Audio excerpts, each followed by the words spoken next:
The 24 hours of the Passion. Preparation before each hour. O my Lord Jesus Christ, prostrate in your divine presence, I implore your most loving heart to admit me to the sorrowful meditation of the 24 hours, in which for love of us you wanted to suffer so much, in your adorable body and in your most holy soul, unto death on the cross.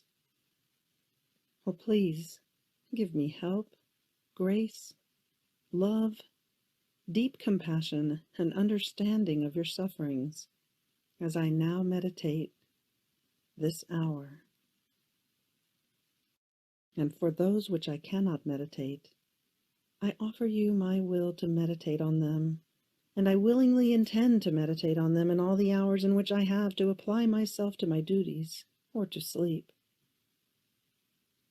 Accept, O merciful Lord, my loving intention, and let it be beneficial for me and for all, as I effectively and in a saintly way accomplished what I wish to practice. Meanwhile, I give you thanks, O my Jesus, for calling me to union with you by means of prayer. And to please you more, I take your thoughts, your tongue, your heart, and with this I intend to pray, fusing all of myself in your will and in your love, and stretching out my arms to hug you, I place my head on your heart, and I begin.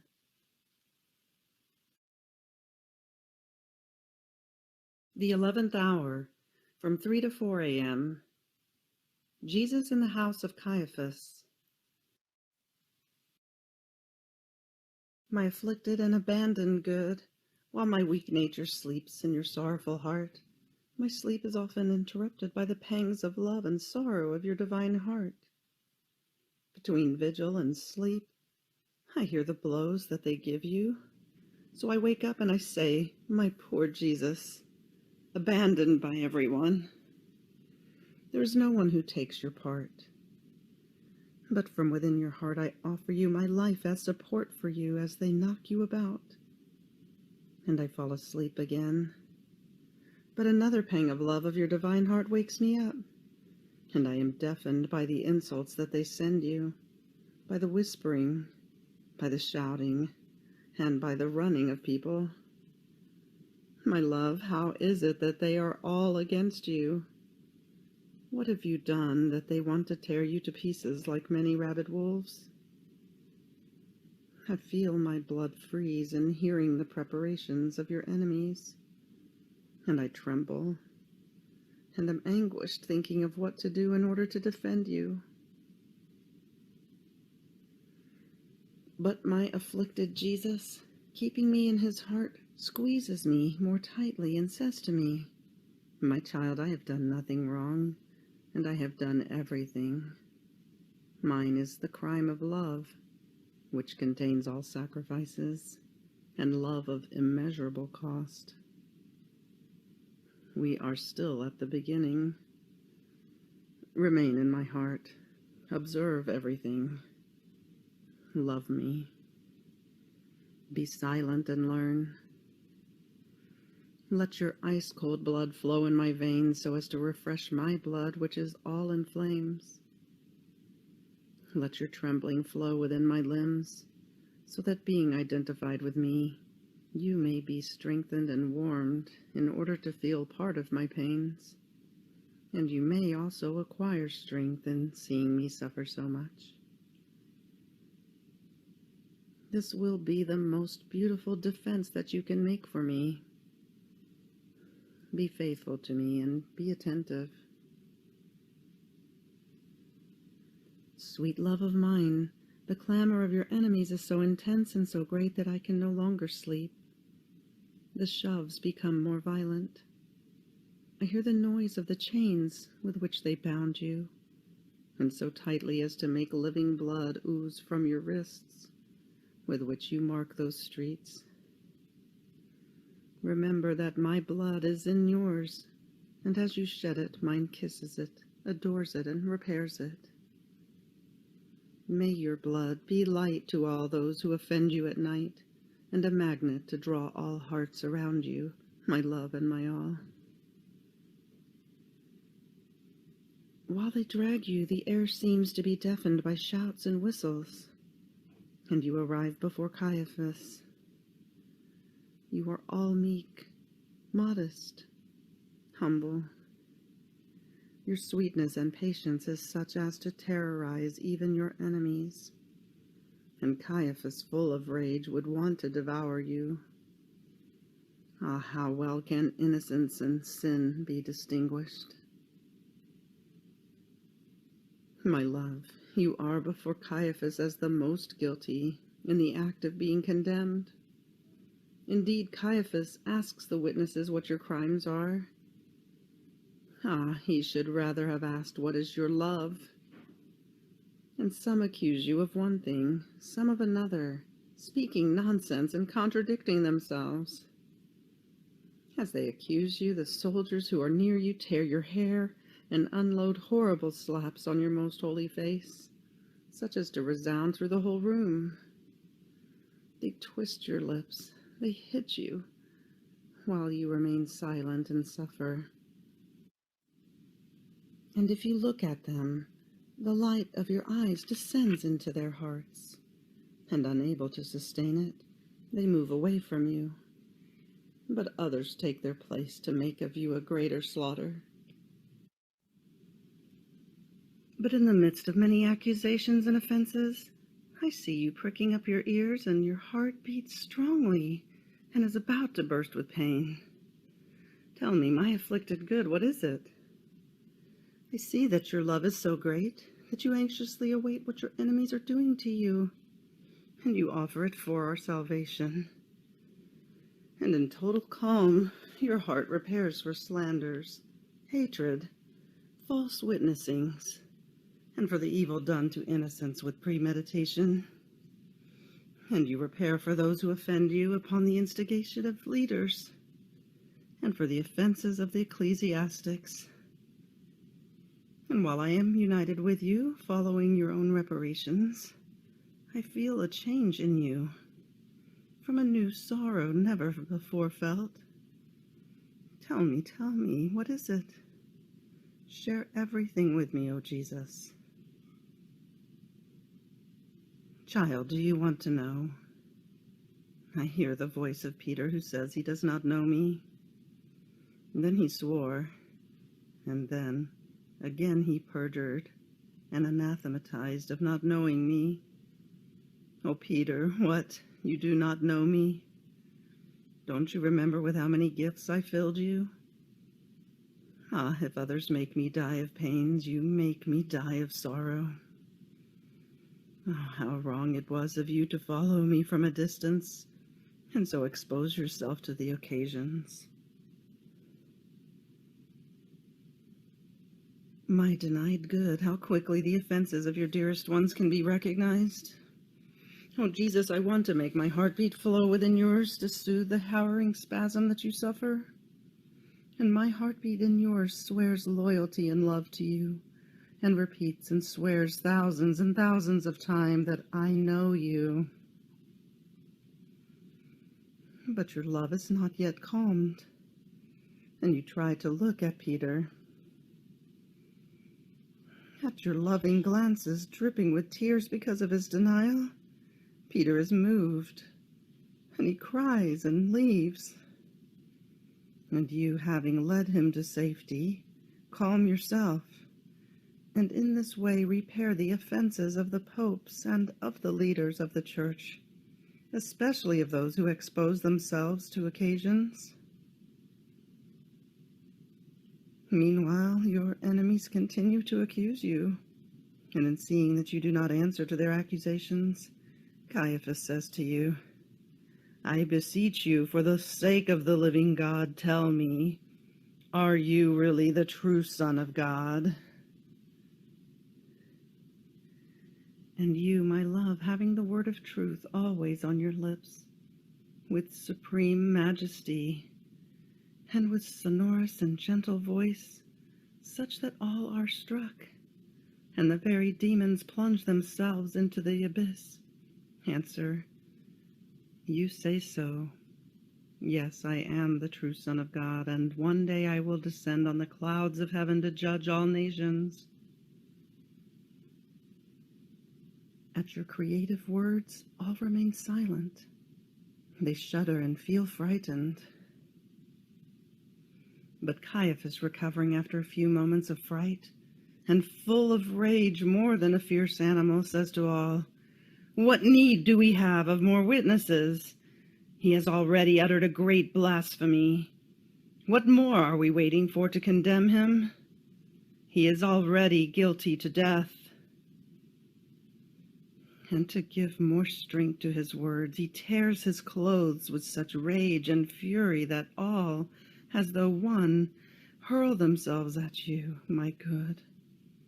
And some punch your head, some tear your hair, some slap you, some spit on your face, some trample upon you. The torments that they give you are so intense and so many that the earth trembles and the heavens are shaken. My love and my life, Jesus, as they torment you, my poor heart is lacerated by the pain. Oh, please allow me to leave your sorrowful heart and face all these offenses in your place.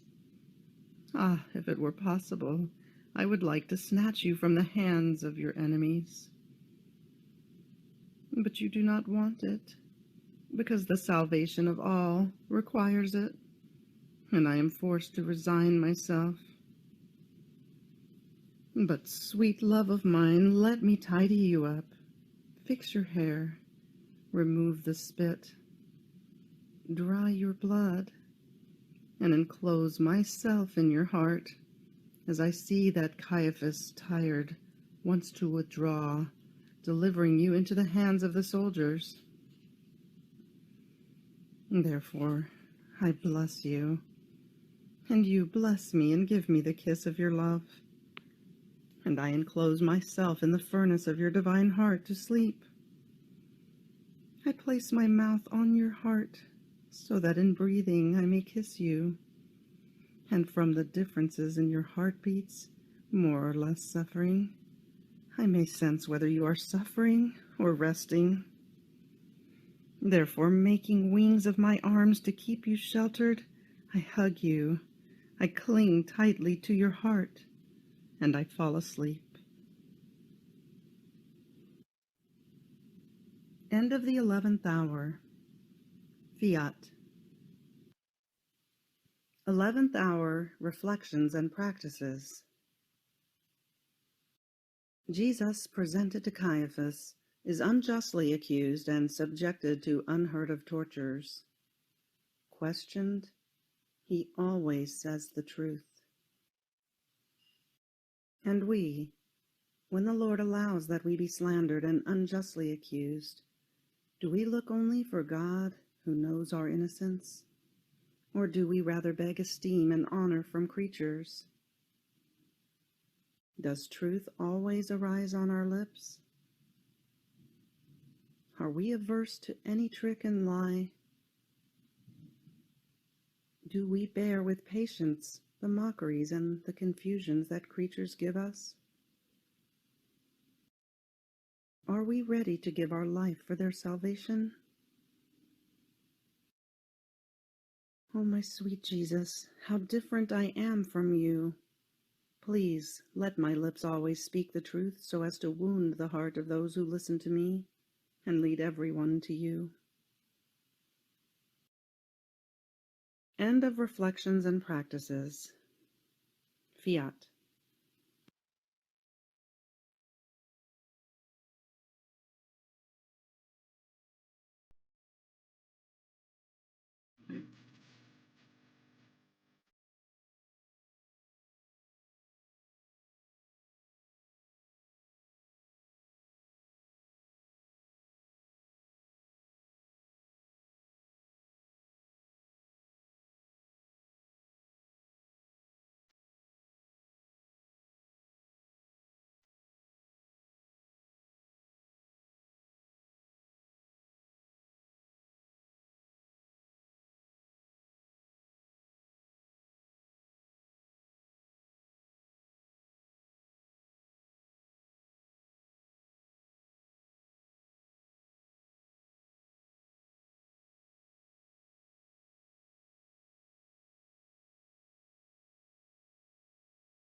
Benedicamus Patrem et Filium cum Sancto Spiritus. Laudemus et superis Sanctus in nomine saeculum. Benedictus est Domine in firmamentu voce. Et laudabilis et gloriosus et superis acclamus in saeculum. Domine exaudi orationem me. Et flammo meus ad te veniam. Dominus vobis. Et cum spiritu tuum. Omen. Deus cuius misericordiae non est numerus, et bonitatis infinitus est thesaurus. Pissime majestati Tue procolatis donis gratias agimus, Tuam semper clementiam exorantes, ut qui petentibus postulata concedi, eos dem non deserens ad premia futura dispus. Per Christum Dominum nostrum. Amen.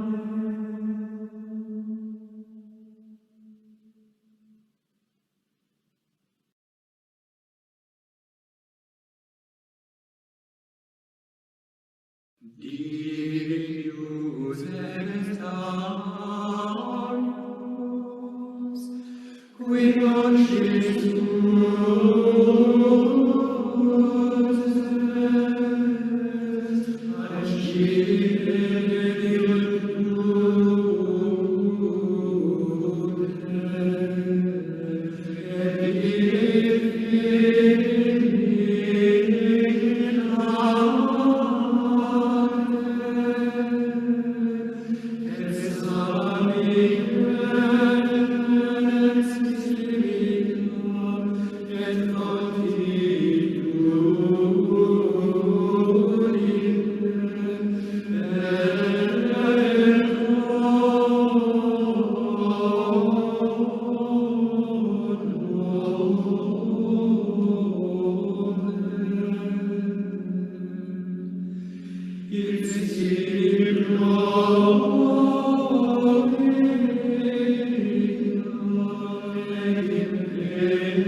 Audi Fiat,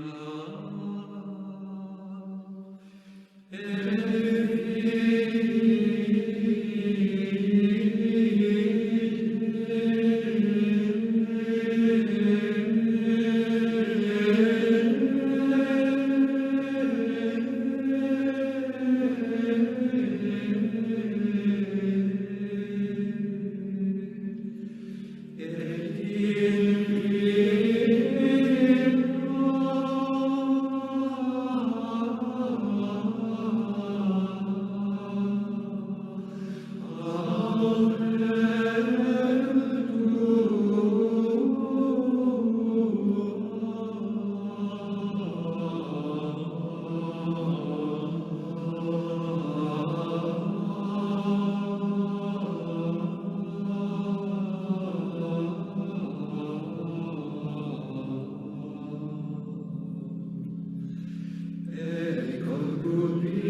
Thanksgiving after each hour.